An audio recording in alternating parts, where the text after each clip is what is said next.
amal tambah soleh ya. Jadi ternyata kata Syekh Said Sabiq, tambah zuhud katanya ciri orang yang hajinya mabrur itu. Ai zuhud teh naon kok? Yang saya ingat dari Imam Hasan Al Basri, contohkan zuhud itu seperti meletakkan dunia itu di tangan, bukan di hati. Jadi kalau di hati segala macam nemplok di hati teh repot. Tapi kalau di tangan, contoh, tangan saya cuma dua, kiri megang mic, kanan megang tas. Pinuh, pengen pegang meja, ya taruh tasnya, ambil mejanya, selesai. Ketika mejanya dilepas, udah nggak sakit hati, udah emang cuma dititipin doang di tangan. Tapi kalau sesuatu yang udah terlalu melekat, nemplok, apalagi di hati, ini benda mic bermanfaat tidak? Manfaat. Tapi kalau benda ini melekat sama tangan saya, repot, makan susah, cebok susah, ya. Segitu teh manfaat. Tapi kalau melekat jadi masalah. Apalagi kalau ngelekatnya di hati, capek. Udah mah hati segitu-gitunya, segala macam dicampur aduk di situ. Hartaku, jabatanku, popularitasku, ada Allah nyelip di situ. Nya tumpet-petan sempit. Pantesan hidup teh kerasa nggak enak, ya. Tapi ditaruh aja udah. Tinggal yang punya segala-galanya. Unik ya. Orang makin gede, biasanya nanti definisi bahagianya berubah ya. Kayak contoh kita bicara healing nih, healing, jalan-jalan. Tempat yang bagus misalkan, apa cenah misalkan yang lagi terkenal teh Cappadocia naon tah ya di Turki. Betul nggak Bu? Namanya apa lagi? Mau pakai C ke, mau pakai K, pokoknya gitu. Tapi bayangin ke sana sendiri ya. Garing, pelangap-longo, ngeliatin orang seru, mesra. Sekalinya ada yang ngedatengin, cuman minta tolong dipotoin, ya bosen. Ya. Jadi ternyata healing itu bukan bicara tempat, tapi bicara dengan siapa, gitu. Ibu pergi ke warung dengan belahan jiwa ibu, ya, suami tercinta, lagi dulu awal baru nikah, mesra-mesranya. Jalan ke warung cuma 5 langkah depan rumah, kayak lebih indah dari film India. Meskipun kakinya mohon maaf nginjek kotoran ayam, tetap bahagia. Malah jadi hal yang ditertawakan, betul? Atau misal ya, ibu ngajak cucu atau anak yang lagi lucu-lucunya umur 2 tahun ke kebun binatang. Semangat kan? Apa yang bikin semangat? Karena ngerasa menantikan ekspresi si anak pas ngelihat gajah. Wah, bagus. Coba bayangin, bapak ke kebun binatang sendiri, Pak. Oh, gajah. Oh, eta teh jerapah. Garing weh gitu ya. Jadi ternyata nggak melulu yang disenang-senengin nama kita aja, ya. Orang punten ya, punten pisan. Yang dia ngakunya ateis, tidak percaya adanya Allah, bahkan tidak sholat sekalipun, rezeki dia masih dapat. Dan dia bahkan bisa merelakan kebahagiaannya demi orang-orang yang dia sayang. Kita lihat tuh ada orang yang nyari duit dari gelap sampai gelap. Sebelum subuh udah berangkat, sebelum isya belum pulang. Udah gitu, kaya enggak malah banyak utang. Ada yang kayak gitu juga, ya. Tapi angger demi orang yang disayang, tetep begitu. Apa istilah kitanya yang udah mudah-mudahan ini semuanya sudah berangkat haji insya Allah ya. Kalaupun belum, segera insya Allah ya. Dan aslinya mah bukan kita mampu atau tidak, tapi Allah memampukan yang diundang ya. Bukan Allah mengundang yang mampu, bukan, tapi kebalik, Allah akan memampukan yang diundang. Kemarin ini berangkat ke sana juga ketemu sama orang-orang, kebanyakan pada gratis, bilang, kok ada yang ongkos sendiri? Selamat, berarti Anda baru saja mentransfer uang Anda dari rekening dunia ke rekening akhirat. Modal umroh, modal haji, nggak apa-apa, nggak rugi, ya. Kayak yang udah bismillah, udah pulang dari tanah suci, berharap supaya diberikan pahala besar dengan haji yang mabrur, pasti makin biasa aja. Izin punten ya, waktu diri ini masih di Thailand aja, waktu masih profesinya jadi bandar judi, Itu kumpulkan sama para bandar ya, yang penghasilannya, pokoknya duit mah bukan masalah lagi bagi mereka. Kami aja kesimpulannya kayak gini, kalau ada orang yang ngoyo pengen pisan jadi kaya sampai ngehalalin segala macam cara, pasti alasannya cuma satu, kata kita hati-hati itu. Apa alasannya? Belum pernah kaya, dah gitu aja. Ya kalau udah pernah kaya biasa weh itu ya. Contoh, kok beli makanan kenapa Zat? Tuker? Enggak, sama aja. Tukeran? Maaf ya Pak. Istilah. Oh lebih nyaring Alhamdulillah. Iya istilah. Makanya kan sampai ada istilah OKB. Tahu Pak OKB Pak? Apa? Orang kaya blow on lebih tepatnya ya. Bisa, kok uang kan banyak, bisa beli makanan, yang lain beli 1 bungkus, kita bisa beli 1000 bungkus. Pertanyaannya, emang perutnya muat? Enggak ya. Kan bisa disimpan, dibesokin, emang besok belum basi? Makanan mah bisa basi ya. Bahkan lebih bahagia kalau malah dibagiin. Lagian punten ya, ada aslinya mah makan tempe bacem yang nyaris basi sama makan steak tenderloin yang 1/2 juta, asli bedanya cuma 5 cm di sini doang nih. Ya. Kalau dia cadel berarti 3 cm. Begitu udah lewat sini ketelen di perut, punten ya, kenyang makan tempe sama kenyang makan daging, emang kenyangnya beda.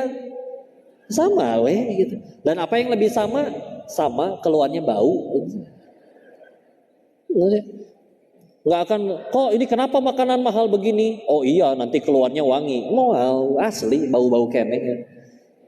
Sepatu baik yang 500.000 sampai yang 500 juta bau cokor weh tetap bau kaki ya. Dan ditincak ya tetep sama aja. Ya kalau sesuai kebutuhan nggak apa-apa. Misalkan ya kan pengen naik gunung makanya sendal swallow. Ya pasti kudu beli sepatu gunung lebih mahal, dah wajar. Tapi ternyata kita kadang bisa nggak sengaja mengakui bahwa oh ternyata kebutuhan manusia itu dulu kan zaman sekolah sandang, pangan, papan, atau primer, sekunder, tersier. Ternyata ada kebutuhan yang keempat. Apa yang keempat teh? Kebutuhan pengen diaku oleh orang lain. Ya. Kok apa buktinya? Ya tadi kaki kita. Kaki kita ada berapa Bu? 2. Berarti butuh alas kaki berapa Bu? 2 kiri kanan ya. Kenapa ada yang punya 50 pasang? Jualan kok. Oh nya boleh ya. Bukan berarti nggak boleh punya ya. Ntar ada yang bilang orang uangnya halal, nggak nyuri, nggak ngutang, masa nggak boleh? Boleh. Tapi kalau misalkan belinya buat diaku kubatur, diakuin orang, capek nanti. Tuh ada atasanmu katanya mau naik jabatan, lagi ada di masjid tuh, apa? Jadi cepet-cepet ngambil sepatu baru. Kenapa sepatu baru ini kerasa sempit? Saking barunya plastik yang ngeganjel di dalam belum dikeluarin. Jadi nggak enak kan? Ya. Nyampe sebagus-bagusnya sepatu Bu, nyampe masjid nggak mungkin dibawa ke dalam, pasti parkir di luar tuh. Cuman biasanya susah Bu, nggak enak, jadi nggak khusyuk sholatnya, nggak pengen di depan, sengaja deket panto Bu. Jadi kalau lagi ruku teh, ayak kene ya, Insya Allah, Alhamdulillah. Nah, pulang hujan Bu, punten, jujur ya, kira-kira tetap dipakai kotor-kotoran apa dijinjing? Jinjing ya, sepatu yang fungsinya mencegah dari kacugak. Leheng keneh kacugak daripada sepatunya kotor. Keren manusia teh ya. Masya Allah ya. Nah capek ya. Apalagi jam tangan. Apa fungsinya jam tangan Bu? Ngelihat waktu. Berarti jam tangan yang di pasar Bogor eta yang 50 ribuan, meskipun gambarnya Dora ya, bisa ya buat ngelihat waktu ya. Tapi kenapa di Jakarta Pak jam tangan 5 miliar? Tuh, ada yang beli lagi ya. Enggak, kalau misalkan itu mobil saya ngerti ya. Mobil mahal biasanya larinya lebih kencang daripada yang murah. Jam tangan. Emang jam tangan mahal muternya lebih kencang daripada yang murah? Sama weh. Pak, jam tangan Bapak 5 miliar, kelebihannya apa Pak? Oh, ini 1 jamnya setara 5 menit kok. Atau ruksak, ngapain dipakai? Ya, suka berat kalau pakai jam tangan bagus ya Pak. Nggak bisa di bawah gitu, kudu ditak-takin di meja gitu ya. Gitu. Alhamdulillah. Laki-laki abis nge-gym, fitness ya, pasti jadi suka pakai baju yang ketat gitu. Paling seneng kalau ditanya toiletnya di mana, WC di mana, di itu. Nah, ototnya, masya Allah. Padahal gampang, toilet di mana? Tuh, selesai ya. Capek ya, masya Allah. Udah mah netizen mah gitu ya, maha benar netizen dengan segala komennya ya. Kan yang paling sakit hati teh, udah mah beneran beli mahal, tapi ada orang-orang yang memang diuji oleh Allah. Orang tuh kayak sulit percaya gitu kalau dia beli yang mahal gitu. Ada ya gitu ya. Ada temen waktu masih di Thailand, beneran beli jam tangan bagus dia. Tapi memang secara di pandangan mata orang kayak nggak pantas gitu pakai yang mahal, nggak percaya. Maka untuk mencegah dia dihina-hina, struk pembelian jam tangannya itu dikantongin kemana-mana tuh. Ganti celana, ganti ikut bonnya ya. Ya Allah, menicanggal bisa hirup teh ya Allah, capek. Beneran pegel ya. Dan aslinya kayak gitu ya. Dan orang tetap aja nggak percaya. Itu bonnya siapa kamu bawa-bawa tuh? Iya. Capek lah. Gitu. Udah berisa beli makanan, dah temahi perutnya Bu, gitu-gitu aja. Kok bisa beli rumah, bisa beli villa banyak? Iya, kebeli. Coba kalau datang. Segede apapun bangunannya, tetap aja tidurnya di kasur 1x2 meter. Gak mungkin ngegelinding, guling-guling ke setiap bagian villanya. Ya. Dan siapa yang paling nikmatin villanya? Si Mamang sama si Bibi tiap hari berenang, jaga villa, ya enggak? Lari-larian di taman, ya seger kayak film India. Mamang, Bibi, nanti malam mau tidur di lantai berapa? Ya, udah gede. Ya. Tiap bulan digaji dan tidak mikirin hisab. Makanya kalau pengen hidup enak, jaga villa. Bentar deh. Masya Allah. Coba yang punyanya belum tentu datang setahun sekali. Pengen diaku nggak bisa, ketahuan KPK nanti ya. Terus setiap bulan gaji karyawan, gaji si Mamang, gaji si Bibi, maintenance kolam renang. Oh, jangan dikira murah. Beli token listrik, ya Bu punya villa, beli token listrik 20.000, dilepehin Bu sama tokennya Bu. Ya maknya tuh ya. Dan yang paling repot dihisab. Gitu ya. Jadi kalau emang bahagia atau harus dari yang kaya dulu, ya berarti Allah yang gak adil. Kan yang bagiin rezekinya Allah. Masa mau yang baru boleh kaya yang punya saldo minimal berapa dulu? Tapi yuklah, hayu, akan selalu pernah kita temuin orang yang duitnya lebih sedikit dari kita tapi lebih ceria, ada. Orang yang uangnya lebih banyak dari kita lebih sering depresi, banyak ya. Orang mah paling penasaran, kadang bisa jadi kita rindu waktu masih serba kekurangan, tapi kumpul dengan orang tersayang, makan di rumah cuma ada nasi sama tempe digoreng, paling kecap, ya. Duduk udah standar satu teh nangkring gitu ya, pakai tangan, ajib nikmat ya. Soalnya pakai syukur. Giliran pertama nyobain, wah udah punya duit nih, berangkat tuh restoran yang mahal itu, pengen tahu gimana. Dagingnya kan sakieu, harganya 1,5 juta, dicicipin, kurang asin, nambahin bon cabe sendiri. Itu buat apa? Mendingan dia masak sendiri di rumah. Beli kangkung 2.000 sampai gumoh itu Pak, nggak habis-habis. Ya, gitu dunia teh ya Allah, asa. Udahlah ya.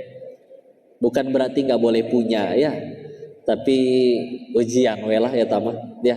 Kan bukan tanpa alasan setiap acara dibuka nggak cuman pengajian, kita bersyukur atas nikmat iman cenah teh, nikmat Islam cenah teh. Saya teh mikir, emangnya punya duit nggak nikmat gitu, punya harta, punya jabatan nggak nikmat gitu? Kenapa cuman iman dan Islam yang disebut selalu lebih awal? Setelah direnungkan, karena memang hanya iman dan Islam yang nggak punya potensi jadi dosa. Nggak ada orang masuk neraka gara-gara imannya benar, Islamnya benar. Tapi masuk neraka gara-gara hartanya ada, gara-gara jabatannya ada, ya udah, ya. Berarti judulnya masih berupa ujian. Ujiannya nanti bisa lulus, bisa tidak lulus. Kapan lulus? Kalau tambah dekat, ke Allah udah. Contoh ya, latihan ya. Bu, misalkan di WA sama suami ya, isi WA-nya teh is istri, boleh kan? Manggil istri is gitu ya. Iya. Dijawab ono apa suami, jangan suuzon dulu ya. Ya Allah. Begini ya uang belanja pengen dinaikin 100 juta. Belum beres. 100 juta teh tiap minggu. Masya Allah. Gampang ya nyenengin ibu-ibu, tinggal dikasih khayalan mereka udah bahagia itu. Ya. Bu, uang belanja naik 100 juta seminggu, nikmat bukan? Kan tadi dibilang ujian, ya. Ulangi. Uang belanja naik 100 juta, nikmat bukan?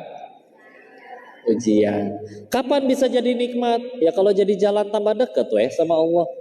Tambah banyak sedekahnya, wakafnya. Coba punten ya, uang tambah banyak tapi tambah maksiatnya, dipakai maksiat. Ya musibah atuh. Orang ada yang pengen maksiat bisa nggak jadi itu gara-gara nggak punya duit. Berarti nggak punya duitnya orang itu teh pertolongan dari Allah. Ya. Cuman kitanya aja meletakkan bahagianya di yang aku suka, bukan yang Allah suka. Padahal kata siapa yang kita suka teh baik ya. Sok ya punten. Ketika sudah mulai tambah usia, sudah mulai punya penyakit-penyakit, itu penyakit diundang dari makanan enak atau makanan sehat? Enak, sumsum diseruput ya enggak? Ya, kolesterol, gulai, makin enak makin beresiko ya. Ya sama kayak anak-anak ya. Bagi mereka juga paling bahagia tuh kalau makan coklat tiap hari. Tapi pas udah sakit gigi masih minta coklat, dikasih nggak sama ibu coklatnya bu? Enggak. Si anak mungkin ngambek, si mamah mah pelit ya, beli gelang emas bisa.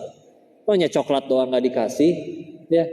Sok ditanya ke ibunya, ibu nggak ngasih coklat ke anak yang sakit gigi karena benci atau karena sayang? Sayang, udah ya. Ya kalau misalkan kita punya sesuatu diambil sama Allah, ya bukan karena Allah benci, kitanya itu bisa jadi keburukan buat kita. Lagian kadang minusnya atau missnya tuh kita di sini ya. Orang bilang kok, tapi kan manusia bisa sedih kalau kehilangan. Enggak, kurang tepat cek saya teh. Kurang tepatnya gimana? Contoh ya, contoh. Bapak tadi ada bapak ibu kesini tadi naik kendaraan, naik mobil ya. Punten, misalkan nyampe keluar nanti ke parkiran, mobilnya hilang, Bu. Sedih nggak? Sedih, manusiawi. Cuman pertanyaannya diganti. Misal ada orang namanya Pak Burhan, tinggalnya di Desa Seragen, RT 3, RW 5. Pokoknya bapak ibu nggak kenal lah sama beliau, ya. Nah, mobil orang yang tidak dikenal itu hilang. Kita sedih nggak mobil beliau hilang? Enggak. Kenapa? Karena bukan punya saya. Gitu kan. Jadi aslinya sedihnya bukan ketika kehilangan, tapi ketika kehilangan sesuatu yang kita akui. Udah jelas kata Allahnya, alladzina idza asabathum musibah qalu inna lillahi wa inna ilaihi raji'un. Sesungguhnya kami ini milik Allah dan akan kembali kepadanya. Jadi ternyata bukan cuma rumah dan harta, tapi yang ada di diri kita kayak bukan punya kita. Kata Allah ini tangan harus pulang duluan, lepas tuh entah gimana ceritanya. Nah kita suka kayak gitu nih,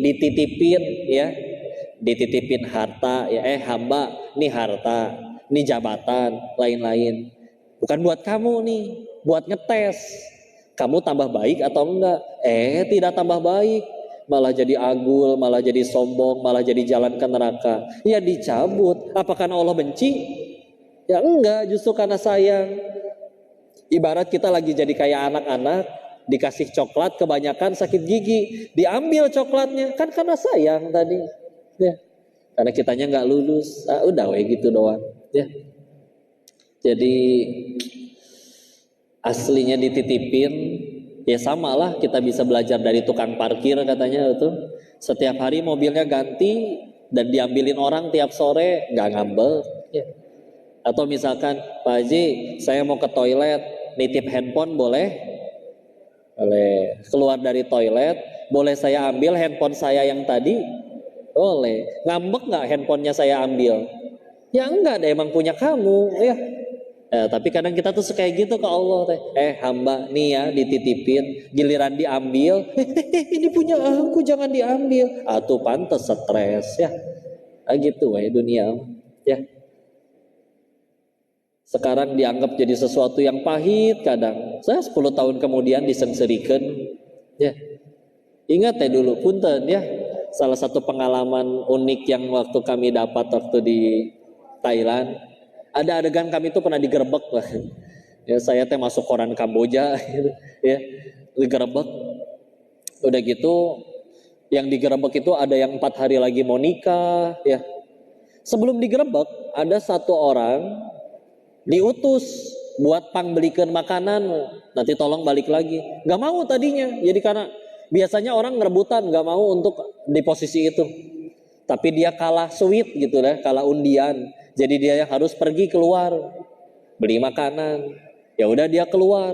Gak lama dia keluar ada yang ngetok lagi. Asa cepet amat. Ternyata bukan yang tukang beli makanan. Ternyata polisi ditangkep WKB ya. Pada jongkok di borgol ya. Sambil ngegerutu tuh yang ditangkep. Tahu gitu gua yang beli makanan ya.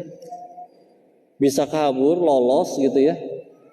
Namanya emang kudu ada skenario ditangkap ya. Itu yang tadi beli makanan, bukannya kabur lari, dia malah balik lagi ngelihat makanan udah dateng.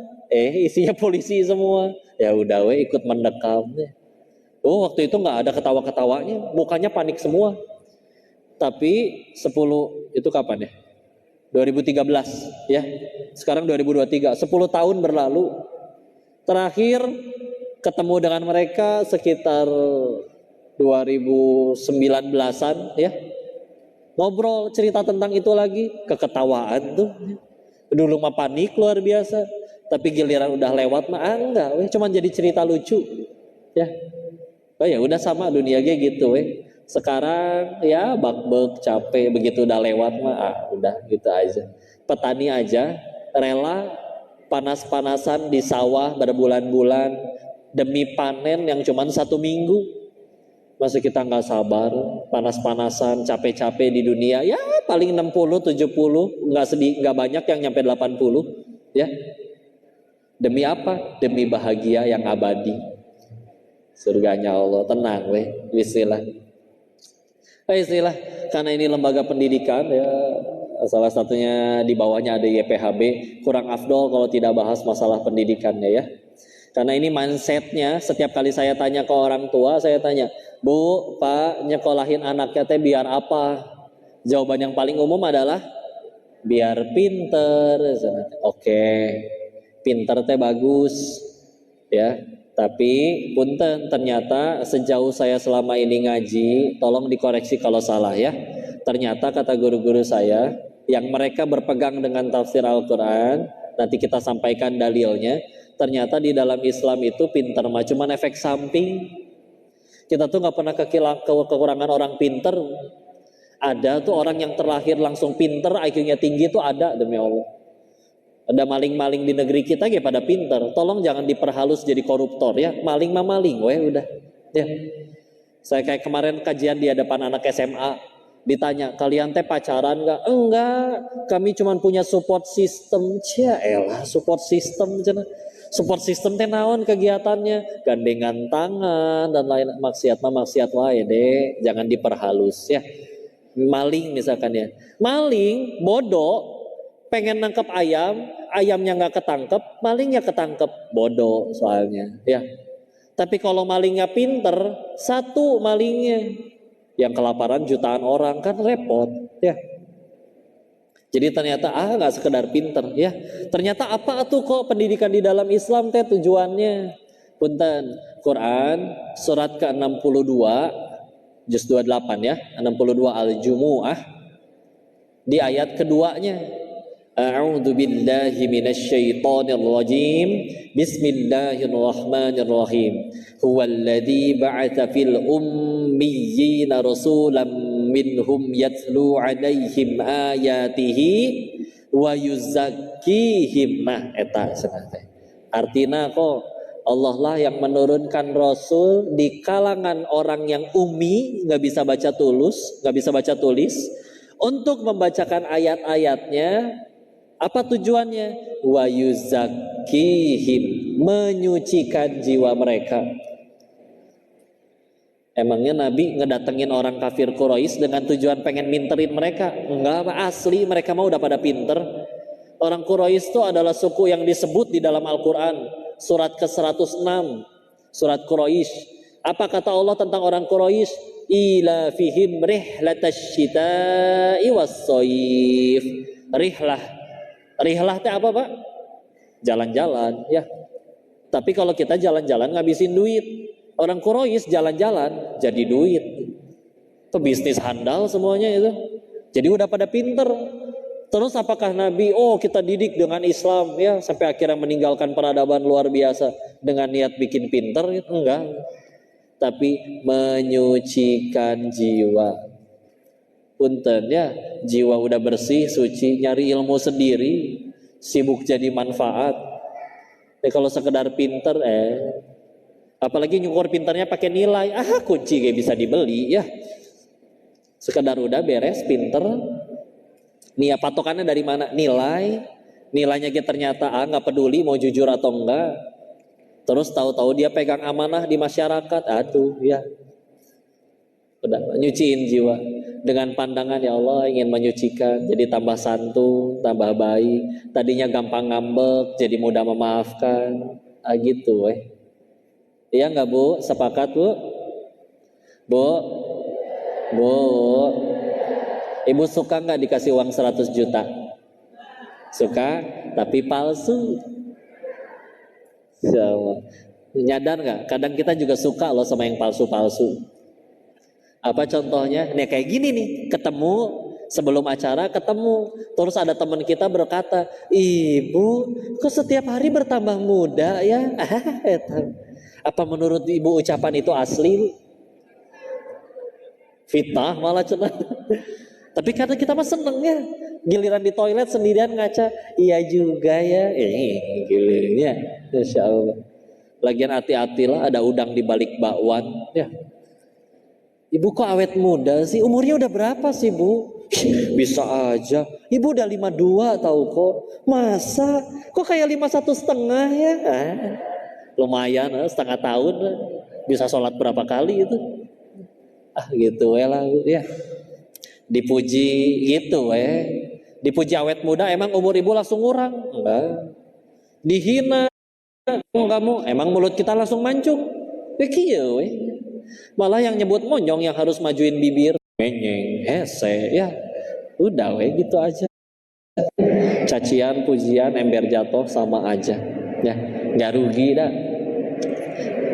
Alhamdulillah surga kita bukan di mulut orang, ya. Kalau kelakuannya nyebelin kok, ya alhamdulillah meninggal nggak ditanya kelakuan orang, baik, enggak, ya. Tapi dia udah ditolong dia malah jahat, ya dia yang rugi. Masa dia yang jahat saya yang dihukum? Ngaco, ya. Tapi kan jadi dizolimi. Saya teh bakal mati, cita-cita ke surga. Nabi Adam aja diusir dari surga, dosa cuma 1. Masa saya yang pengen ke surga, apa yang dosanya cuma 1? Enggak. Terus mau ke surga pakai apa berarti? Sholat lupa rakaat wae, sujudnya bari nguap, istighfar jarang, sedekah misal diirit-irit. Berarti kan perlu penggugur dosa. Tahu-tahu ada yang memfitnah, ada lumayan gugur dosa. Mata pengen ngasih kue bolu nih ke dia, ya. Jangan lupa stok kue bolu ya Bu di rumah ya. Tapi kan digali-gali aib kita. Lihat ya, orang kalau lagi ngegali aib seseorang, dia bela-belain begadang, kurang makan, kurang minum, kurang tidur, besoknya tipes itu orang. Ya. Orang yang ngakunya cinta ke kita aja nggak segitunya ngerelain waktu buat kita. Berarti aslinya dia tuh yang paling cinta sama kita. Ya. Tapi kan jadi dihujat. Kehinaan yang orang sebut lebih sedikit dari kehinaan saya yang asli. Allah tahu kok saya pas sendirian suka ngapain aja. Orang lain nggak tahu. Ya, tenang weh. Lagian nyamuk aja mati karena tepuk tangan. Masa saya nyari tepuk tangan melulu? Capek.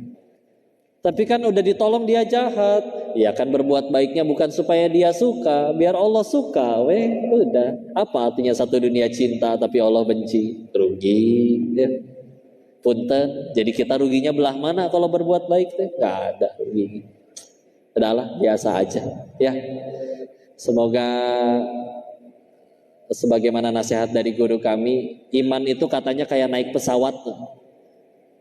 Makin tinggi, makin kecil memandang dunia. Ya, gitu dunia malah.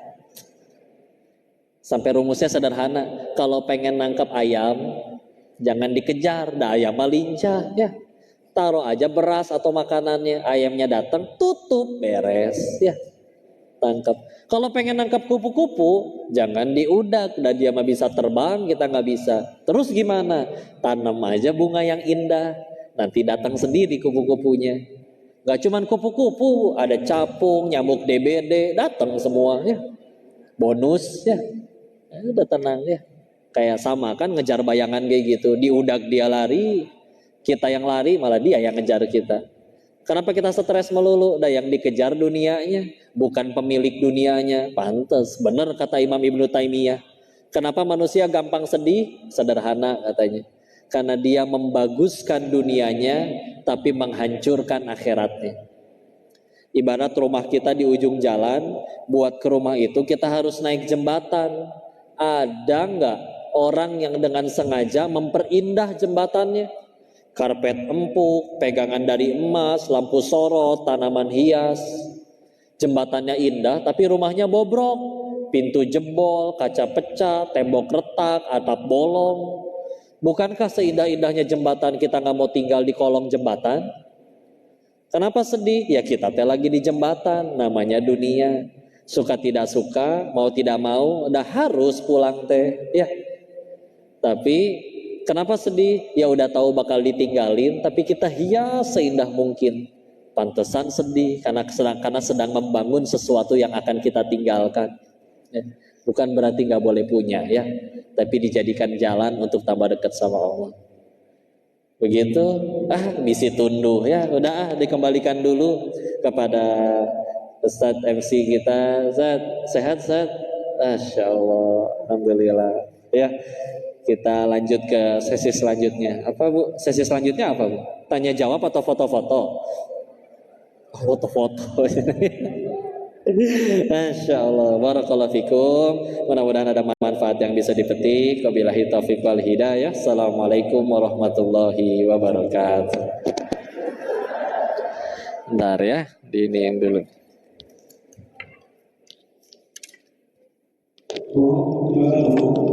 Assalamualaikum.